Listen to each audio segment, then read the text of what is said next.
I was 29 the last time I stepped foot in my parents' house. It was a chilly Sunday morning in late October, the kind where the air smells like damp leaves and the sky just sort of hangs there, low and gray like it's tired of pretending to be cheerful. I'd driven 3 hours without music, just the hum of the tires and my thoughts playing bumper cars in my head. I hadn't seen my family in nearly a year, not since my brother's birthday dinner where I was seated at the far end of the table like a forgotten guest. But my mom had called earlier that week, voice honeyed and casual, asking if I'd come down to see them for a bit. Just for lunch, she said. Nothing dramatic. I should have known better. My name's Brian. I work in software, live alone, pretty quiet life overall. Nothing flashy. I'm not estranged from my family, not officially, but I've always felt like I was tolerated more than loved. The spare piece that didn't quite fit into the perfect picture my parents were trying to frame.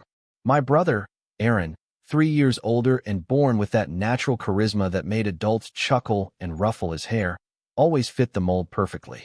He went to law school, married his college sweetheart, gave our parents 2 adorable grandkids, and lives exactly 20 minutes away from them. Me? I moved out of state the second I could afford rent on my own, dated here and there, poured myself into my career. The way my family sees it, Aaron built a life. I built a hobby. Still, I wasn't going down there to start anything. I told myself that repeatedly. I'd rehearsed how I'd keep things light, smile politely, dodge the jabs I knew were coming, and just leave after a few hours. Maybe it was guilt. Maybe I thought I was mature enough to rise above it all. But deep down, I think I just wanted to be proven wrong. I wanted to believe that maybe things had changed. When I pulled into the driveway, the house looked the same. White paint peeling just a bit under the windows, garden gnomes my mom insisted were whimsical, and the same faded welcome mat that had been there since I was a teenager. I stood there for a moment, hands in my pockets, before knocking. My mom answered with her usual tight-lipped smile and a quick, perfunctory hug. "You look tired," she said before I could even say hello. "Are you eating enough?" Classic. Inside, the house smelled like roasted chicken and rosemary, something Aaron's wife probably prepped earlier.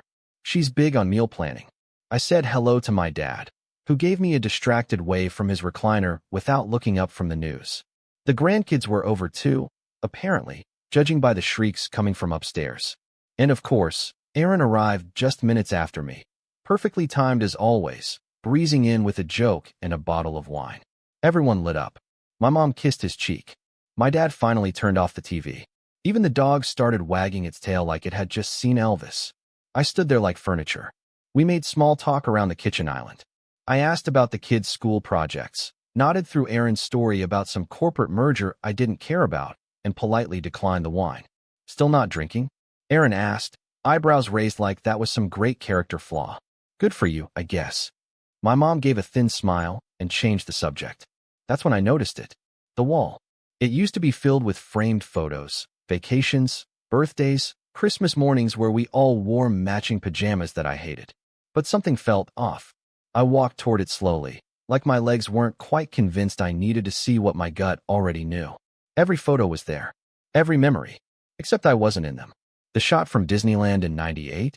Just mom, dad, and Aaron holding Mickey balloons. My face gone. The picture from my high school graduation? Aaron in his suit, my parents in front of the school sign, but I was missing. The Christmas photo from 2011? Aaron in his Santa hat, his arms slung around thin air where I knew I had stood. I leaned in. Not just cropped. Photoshopped. The edges were too clean. The lighting didn't match. Whoever did it tried to be subtle, but I work in tech. I know how masking works. They'd erased me. I turned to my mom.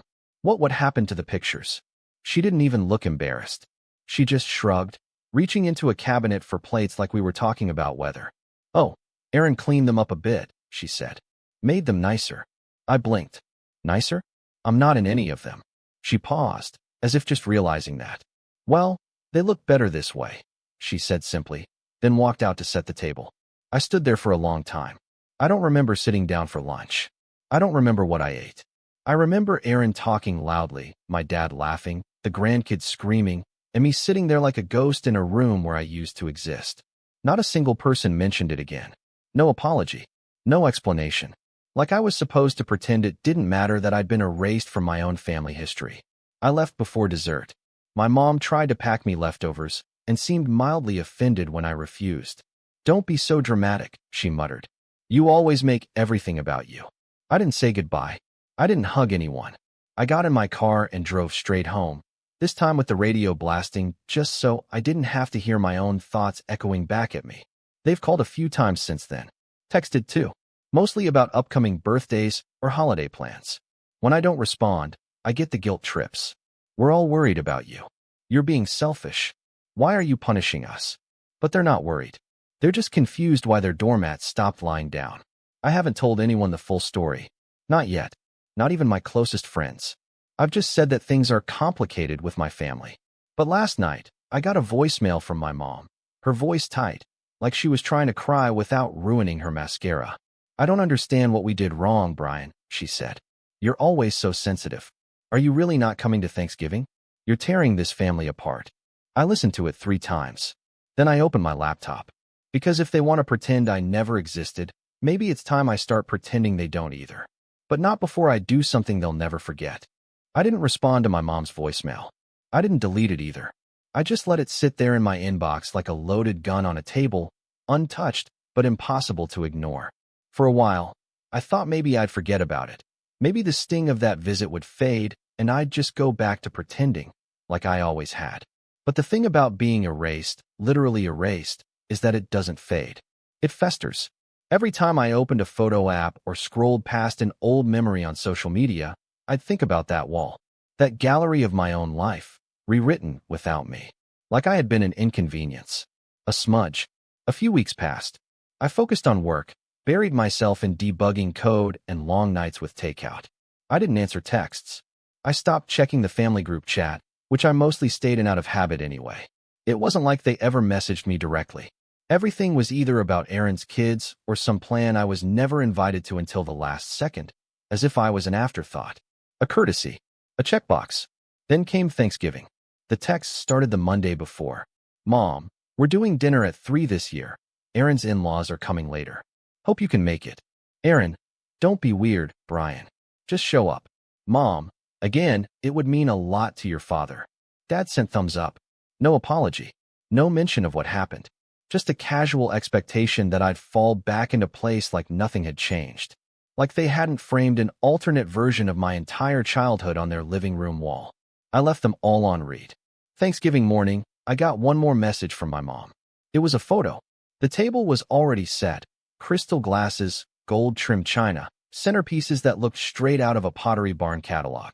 And there, right in the middle, were personalized name cards in elegant cursive. One for Aaron. One for his wife. One for each of their kids. One for my parents. Even one for Aaron's dog, who apparently was considered family enough to earn a seat at the table. No card for me. I laughed when I saw it. Not because it was funny, but because it was so absurd I didn't know what else to do. That was the moment I realized I wasn't just excluded, I was being edited out. In real time. Like they were actively crafting a version of this family where I had never existed. I stayed home that day, made spaghetti, and watched old sitcom reruns. Around 5:30 p.m., I got a call from my mom. I let it go to voicemail. She sounded annoyed this time, not emotional. "We waited for you, Brian. Aaron told me not to, but I said we should. Why are you doing this? Why are you punishing us for trying to keep things peaceful?" That word again. Punishing. As if I was the one making things difficult. As if they hadn't rewritten my life out of existence and expected me to smile about it over mashed potatoes. That night, I went digging. I opened a folder on my hard drive labeled Old Stuff and started scrolling through pictures from the past 20 years. Real photos. The ones I had saved because they actually meant something to me. There was one of me and Aaron building a treehouse with our dad in the summer of '99. Another of all of us at my college graduation. Me holding my diploma, beaming, my mom with tears in her eyes. And there was one I had completely forgotten about, my 10th birthday party. I was in a homemade Batman costume, chocolate frosting smeared across my face, Aaron holding up a sign that said, "Happy birthday, little bro," with way too many exclamation points. I stared at that one for a long time, because it meant that once, at least once, this family had loved me, or at least pretended to. And somewhere along the way, that version of us got lost. I wasn't prepared for what happened next. A week later, I got a text from my cousin Megan. We'd always been close growing up, but drifted apart after she moved out of state.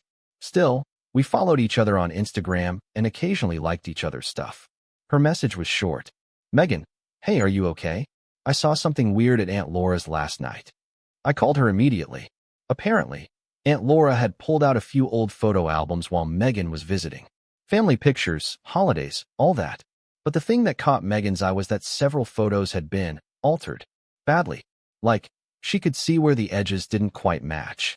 And more importantly, she remembered me being in them. She remembered the original versions.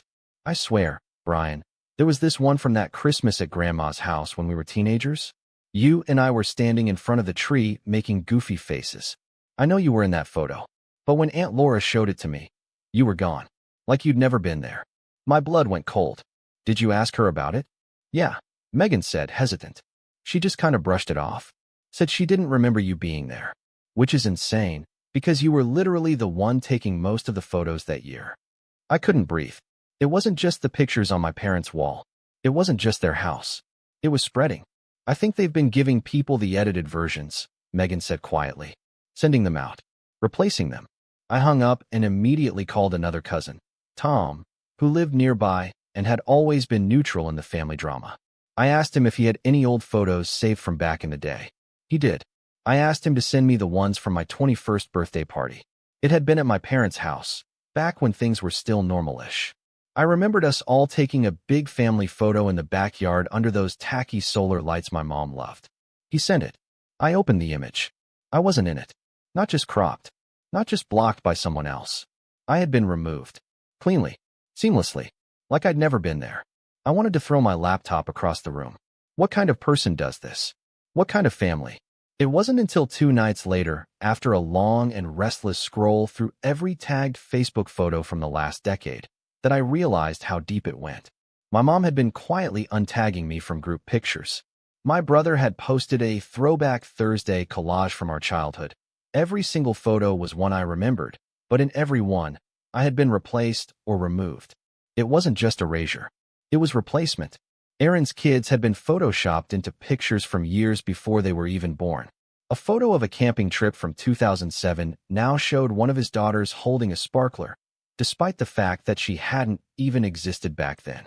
In one image, my arm was still visible, around someone's shoulders, but the face was blurred, replaced with a mismatched, pixelated version of Aaron's youngest. I started to feel nauseous. This wasn't just my family being cold. This was calculated. Intentional.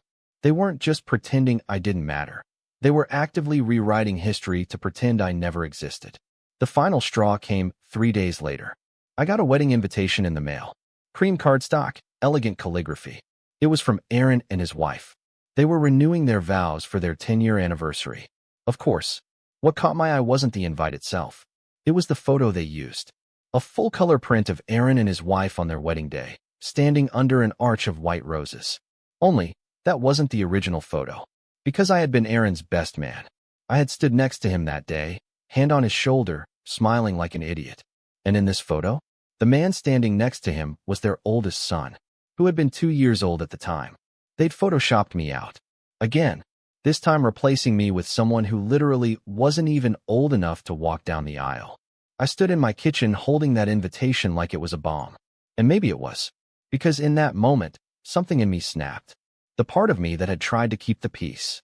That had swallowed every slight. That had told myself, maybe they didn't mean it that way. Or, it's not worth the fight. That part of me died. They wanted me gone. They wanted to pretend I never existed. Fine. But I wasn't going quietly. I started planning something that night. Something they wouldn't see coming. Something they couldn't Photoshop their way out of. And when I was done, they were going to wish they'd just left the pictures alone. I didn't sleep the night I got that wedding invite.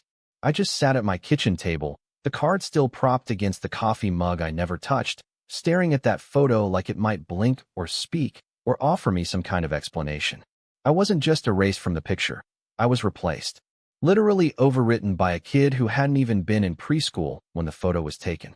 It felt like the final nail in a coffin I hadn't realized they'd been building for years. I'd spent most of my adult life excusing my family's behavior, downplaying it, telling myself I was just sensitive, or maybe not trying hard enough to connect, or maybe too different to really fit in. Aaron was the golden child. That was fine. Some families are like that. I could live with not being the favorite. I had built a life, had my own apartment, a steady job, friends who checked in on me. But seeing my image literally rewritten in family memories, that wasn't favoritism. That was something darker. That was exile. And for the first time, I let myself sit in the pain of that truth. Not brush it off. Not laugh it away. I let it hurt. Because it did hurt. The next few weeks were a blur. I barely got out of bed. I'd wake up late, work from home in sweatpants, barely touch food. My sleep was broken and shallow. And when I wasn't working, I was scrolling through old photos like I was trying to prove to myself I'd actually existed. I felt hollow, like a character in someone else's story who had just realized he was being written out of the plot. People noticed. My coworkers asked if I was okay. I told them I was just tired. My closest friend, Kevin, came over one Friday night and found me half asleep on the couch, surrounded by printouts of old photos like a deranged detective trying to solve his own disappearance. "What's going on, man?" he asked, nudging a stack of photos with his foot. "Did someone die?" "Yeah," I muttered, voice hoarse. "Me?" Kevin raised an eyebrow but didn't laugh. He sat down across from me and listened. Really listened. I told him everything. The photoshopped childhood, the photos on the wall, the family events where I was never invited or tagged or named. I told him about the wedding invitation, the replacement, the way no one ever apologized or acknowledged it, how they always made it my fault for pulling away. When I finished, Kevin was quiet for a long time. "Dude," he finally said, "that's not just messed up. That's pathological. Like, that's cult-level gaslighting." I let out a dry laugh. I thought I was being dramatic. "You're not. That's some Twilight Zone stuff." He looked around the room, at all the photos I had printed and laid out like a memorial service. "So what are you gonna do?" I didn't answer right away, because I didn't know. Revenge? Disown them? Call them out? Publicly? Quietly? I was still too tangled in the grief to think straight. But I knew one thing for certain. I wasn't going to let them define me anymore. That night, after Kevin left, I opened a blank document on my laptop and started typing. Not a letter to them. Not a plan for revenge. Just my story. From the beginning. I wrote about what it was like growing up invisible. About the little slights that I used to tell myself didn't matter. About the birthday they forgot. The graduation dinner they skipped. The times they joked about me being the weird one. I wrote about the photos. The edits. The silence. And I kept writing.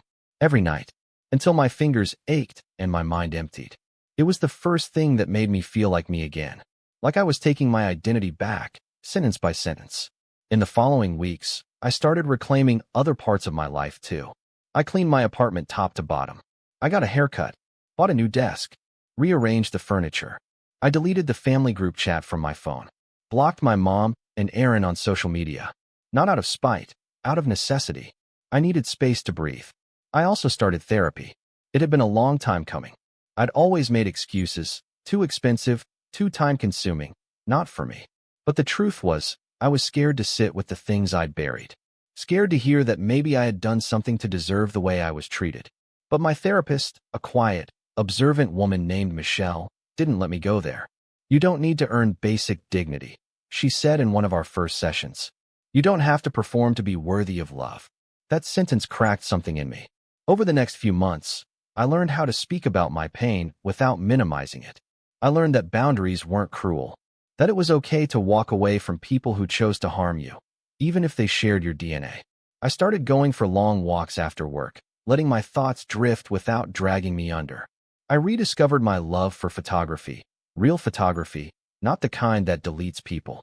I started shooting cityscapes at dusk, portraits of strangers at the park, candid shots of street performers.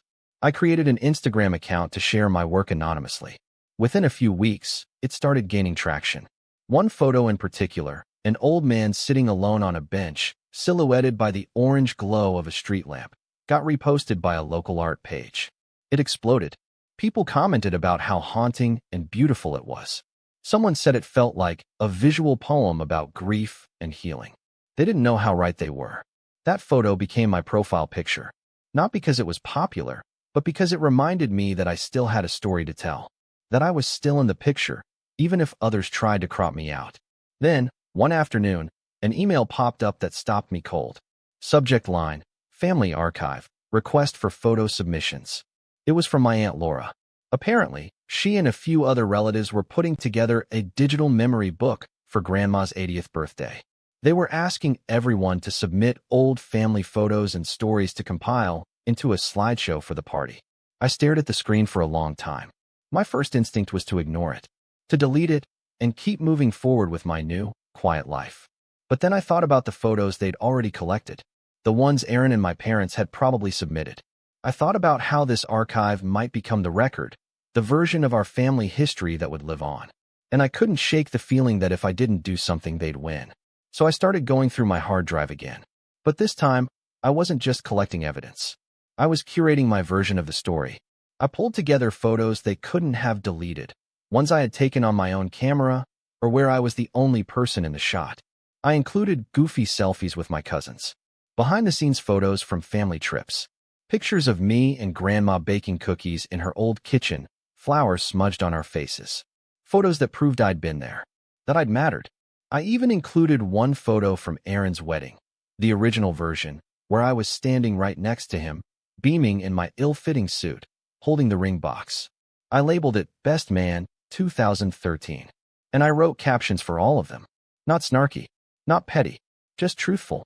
This was the summer we all went camping. Aaron and I fought over who would pitch the tent faster. I won. This was my college graduation. Mom said she was proud of me that day. This was my 10th birthday. Batman party. Grandma made the cake. I ate 3 slices and got sick. Worth it. I uploaded all of them to the shared drive. 3 days later, I got a message from Aunt Laura. Aunt Laura, thank you for sending these, Brian. Some of them brought me to tears. I'd forgotten how much you were part of everything. Another message followed. Megan, saw your photos. Thank you. I knew I wasn't crazy. The slideshow went live a week later. I wasn't at the party. I hadn't been invited. But Megan sent me a video of the slideshow playing on a screen in Grandma's living room. I watched as image after image filled the screen. Photos of me, laughing, building, celebrating, growing. The music was soft. The mood, nostalgic. And then came the wedding photo. The original. I watched as Aaron's face visibly stiffened in the video. His jaw clenched. His wife leaned over and whispered something. My mom looked away. Good. They weren't the only ones with the power to shape a narrative. I never got a direct message from Aaron. Or my parents. No apology. No explanation. But I didn't need one anymore. Because something had shifted. They wanted me gone. But I had reclaimed my place. Not by begging to be included. By proving I'd always been there. Still, this wasn't the end. Because while they were busy pretending I was invisible, I was quietly planning something they would never be able to ignore. I waited. Not for an apology. By now, I knew that wasn't coming.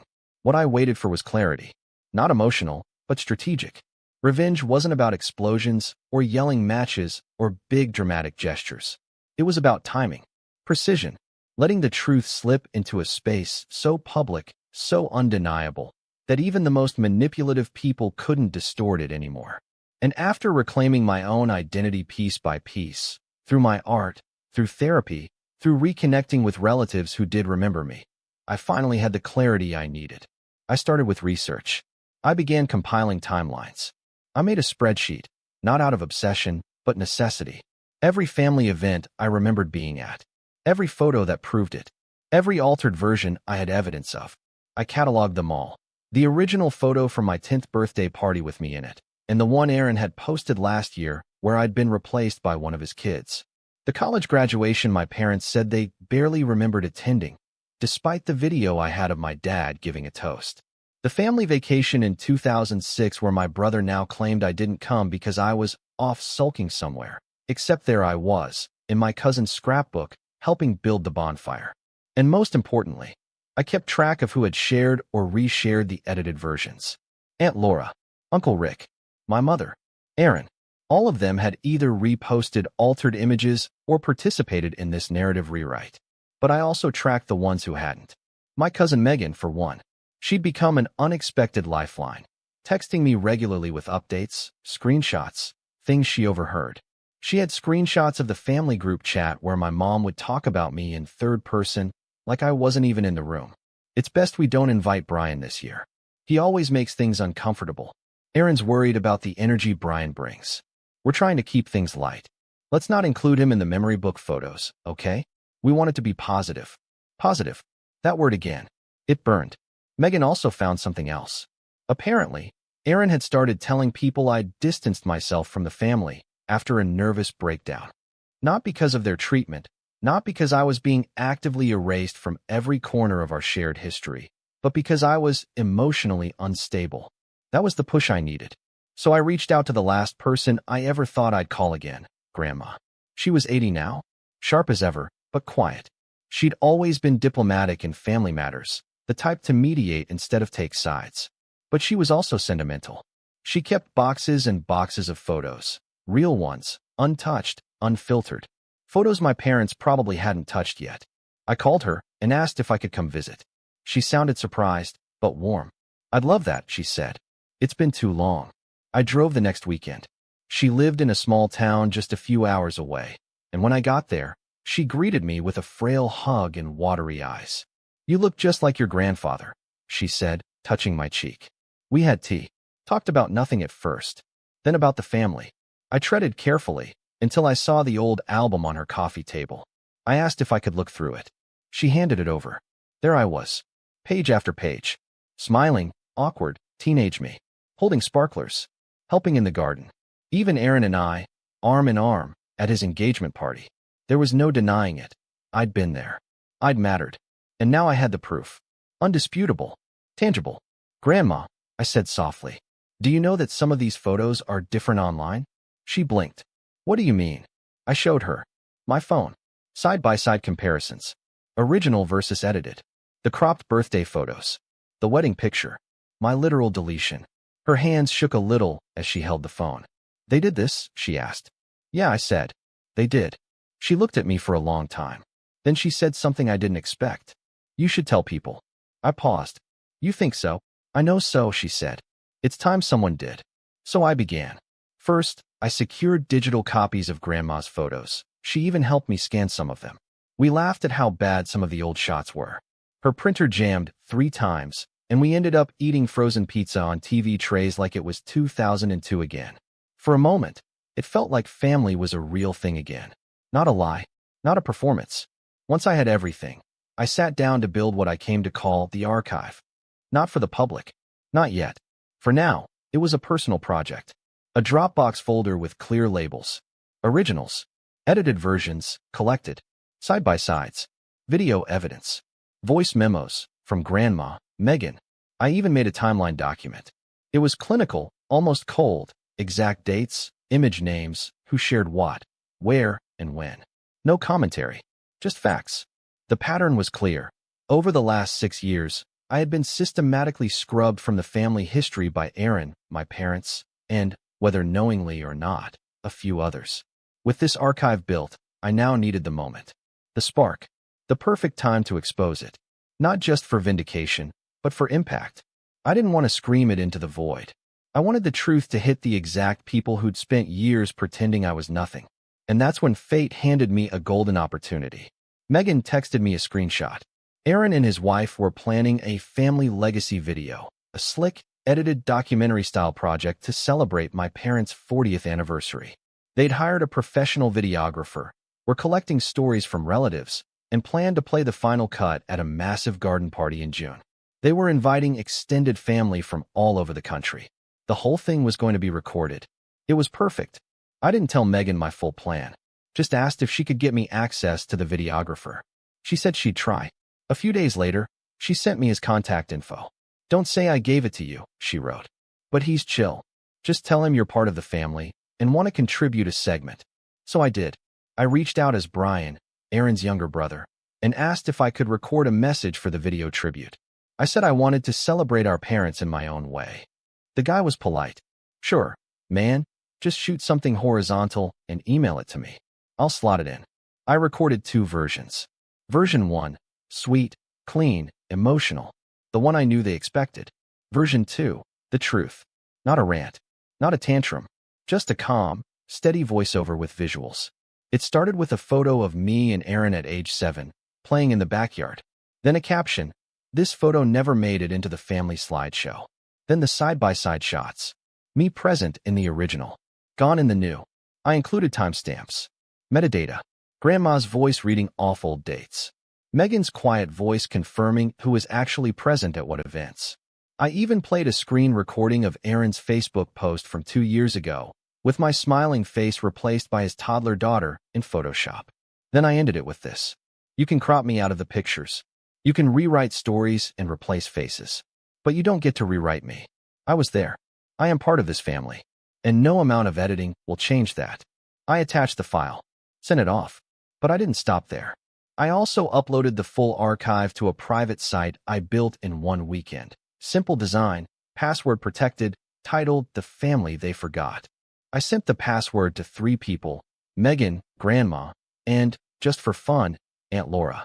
A week before the anniversary party, Megan texted me a single sentence. They're panicking. Apparently, the videographer had included the wrong version in the final draft. Whether by mistake or as a quiet act of rebellion, I still don't know. But the moment they previewed the video, Aaron and my parents flipped. They tried to get it pulled, tried to reschedule a re-edit. But it was too late. The files had been submitted. The venue was booked. The guests had RSVP'd. They couldn't cancel without raising questions. They could only brace themselves.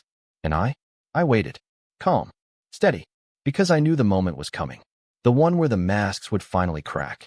Where they'd have to watch the world see exactly what they'd tried so hard to erase. And when that day arrived, I'd be ready. The garden party was set for a warm Saturday afternoon in early June. The sky stretched cloudless above a rented event space that my parents and Aaron had booked just outside their town. A place with white gazebos, neatly trimmed hedges, a string quartet, and round tables decked in soft gold linens. It was supposed to be perfect. A celebration of family legacy. A 40-year anniversary. Grandparents smiling for photos, kids running on the grass, catered food with little name cards. The kind of event where every detail screamed togetherness.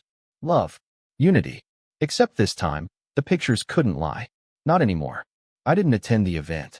I debated it, but ultimately, I wanted the moment to be theirs. Their show. Their stage. I didn't need to be physically present for the truth to land where it needed to. My absence would speak for itself, especially when the video played. Megan had agreed to record it for me.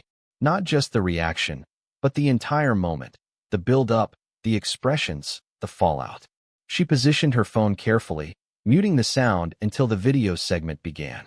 She even brought a friend who pretended to be one of the photographers, letting her move freely between tables to capture the audience's reactions. The final video was 20 minutes long, and I watched every second. It began with a cheerful montage. Pictures of my parents in the 80s, dancing at their wedding, holding Aaron as a baby. Guests clapped politely, sipping champagne. The music swelled with nostalgia. People smiled, whispered fondly to each other. Then came the next sequence. Our family, through the years. That's when it shifted. The first few photos played as expected. Aaron's birthdays, my parents in front of the old family home. But about 3 minutes in, the screen went black. Then, a single photo. Me and Aaron, ages 7 and 10, holding water guns in the backyard. Unedited. The caption appeared in white font. This photo never made it into the family slideshow. There was a pause. Then the next image, the edited version. The one where I'd been cropped out completely. The audience murmured, confused. Then more, side-by-side comparisons. My face erased.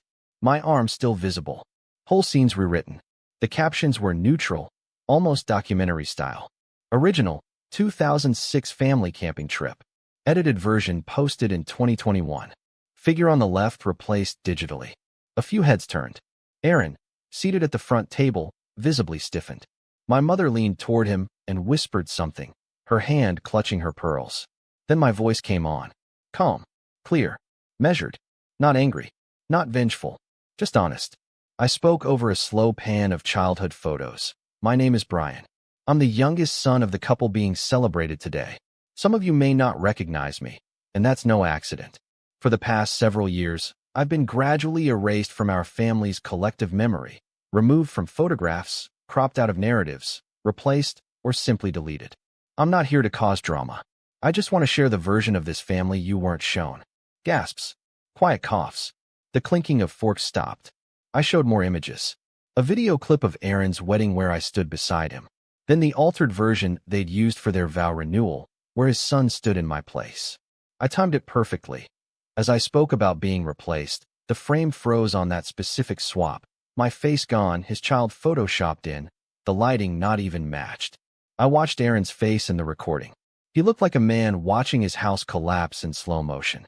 His wife shifted uncomfortably. My dad closed his eyes. My mom stared at the screen with a rigid smile that cracked at the edges. Then came the final segment. Photos of me and Grandma. Me with Megan. A clip of my cousin Tom saying, "Of course Brian was there." He took this photo, pointing to a group picture where I had been erased. And then Grandma's voice, trembling but firm, reading a quote from a letter she wrote me just 2 weeks prior. Every family has a choice, between truth and comfort, between love and control. I'm sorry I stayed silent so long. You were always part of this family, and you always will be. I closed the video with one final image. Me, standing alone in the backyard last fall, holding a framed photo of my 10th birthday, the real one. Caption: I was always there. You just stopped looking. The screen faded to black. Silence. No music. No applause. Just stunned, awkward silence. In Megan's video, you could see people start shifting in their chairs. A few guests glanced at Aaron, then at my parents. Some whispered. Aunt Laura looked like she'd swallowed a lemon. Uncle Rick took a long sip of wine. One of Aaron's friends actually got up and walked outside. Then came the whispers, the tension, and finally, the fallout. I found out later that the rest of the party went off script. The planned speeches were cut. My dad sat quietly for the remainder, barely speaking. My mom tried to laugh it off, tried to joke that Brian's always been theatrical. But people weren't buying it. Megan told me that 3 different relatives approached her privately to ask if the photos were real. She showed them the site, the side-by-sides, the dates. They couldn't deny it. The truth was out. But I wasn't done. The next morning, I updated the private archive to be public. I added a disclaimer at the top. This is not about shaming. This is about remembering what's true. Then I sent the link to every guest who had attended the party. Politely, just so they could see the full story for themselves. I didn't call anyone out by name. I didn't need to. Within 48 hours, Aaron deactivated his Facebook. 3 days later, I got a text from an unfamiliar number. "Aaron, you win. Hope you're happy." I didn't respond. Because it wasn't about winning. It was about being seen.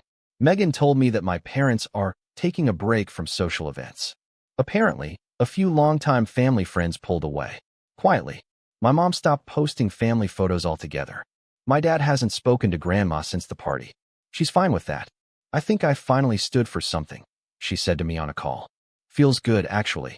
As for me, I moved cities. Got a new job in a bigger firm.